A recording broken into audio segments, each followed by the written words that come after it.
Bonjour et bienvenue à Voyage la capitale. Talk to corporate, approve memos, lead a workshop, remember birthdays.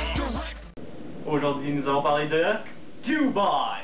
Ce qui, au début du 18e siècle, est un bourg modeste et isolé du monde qui vivait de la pêche aux perles de vin, une cité où l'on retrouve des prouesses d'ingénierie et d'architecture.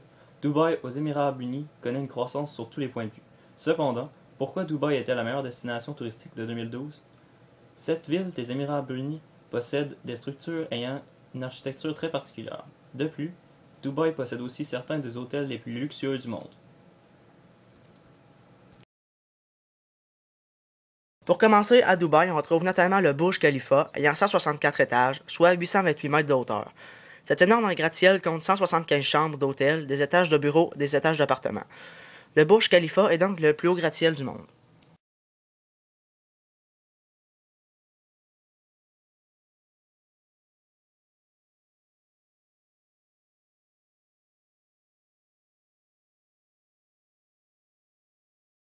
Contrairement à Tahiti, Dubaï n'a pas beaucoup d'histoire à part les quelques records qu'elle détient.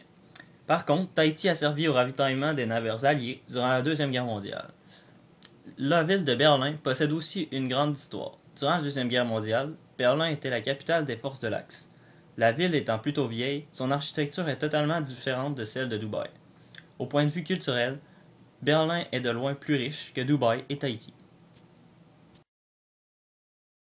Pour sa part, Palm Island est réservé pour des complexes hôteliers et touristiques. Dans un tout autre ordre d'idée, situé au pied du Burj Khalifa, le Dubai Mall couvre une superficie de 1,1 million de mètres carrés. Il est donc le plus grand centre commercial des Émirats arabes unis. Avec sa surface commerciale de 830 000 mètres carrés et ses 1200 boutiques, il y a de quoi plaire aux filles qui veulent magasiner. Ceux qui apprécient les prouesses architecturales, le Burj arabe a été conçu de façon à ce que son ombre ne touche jamais la plage. Il a aussi la forme d'une voile géante. Dubaï étant situé sur les rives du golfe Persique, on peut aussi aller faire un tour à la Dubai Marina, qui lorsqu'il sera achevé, sera la plus grande marina du monde avec ses 4,9 km². À Toski, et bien figurez-vous qu'à Dubaï, on a construit un centre de ski intérieur. Il a fallu plus d'un mois pour faire descendre la température de 40 degrés Celsius à une température moyenne de -2 dans le centre de ski. Deuxièmement, le Burj Al Arab est l'hôtel le plus luxueux du monde qui s'est autoproclamé 7 étoiles. Il mesure 321 mètres de haut et est l'hôtel le plus haut du monde. Il ne contient pas de chambre, mais uniquement des suites, dont le prix s'élève entre 1000 et 28 000 $ US pour une nuit. Sur le toit de l'hôtel, on retrouve notamment un terrain de tennis et un héliport. De plus, on retrouve aussi un restaurant panoramique. L'entrée dans l'hôtel est interdite aux visiteurs. Cependant, il est toutefois possible de réserver pour prendre un thé au coût de la modique somme de 70 €. Mais pour ce prix, vous recevrez, outre le thé, du champagne et au total 7 autres plats. On peut aussi loger à l'Atlantis, sur The Palm, qui possède le plus grand parc aquatique du Moyen-Orient, ainsi qu'un labyrinthe sous-marin. Vous souhaitez loger dans le plus haut gratte-ciel du monde? Eh bien, c'est possible, car l'Armani Hotel possède 11 étages du Burj Khalifa.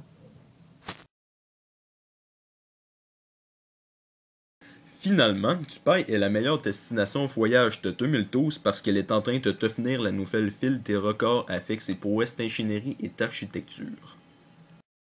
Merci d'avoir été des nôtres cette semaine pour Dubaï. La semaine prochaine, nous parlerons des croisières. I'm on a boat. I'm on a boat, everybody look at me 'cause I'm sailing